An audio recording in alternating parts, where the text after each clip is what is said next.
আসসালামু আলাইকুম, welcome back to Sylheti language. আজকে আমি আপনার লগে শেয়ার করবো টেকা গোনা। আমার লগে সকল তাহন যেন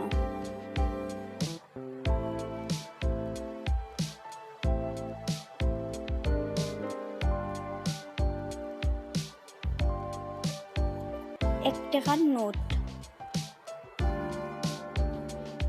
2 টাকার নোট,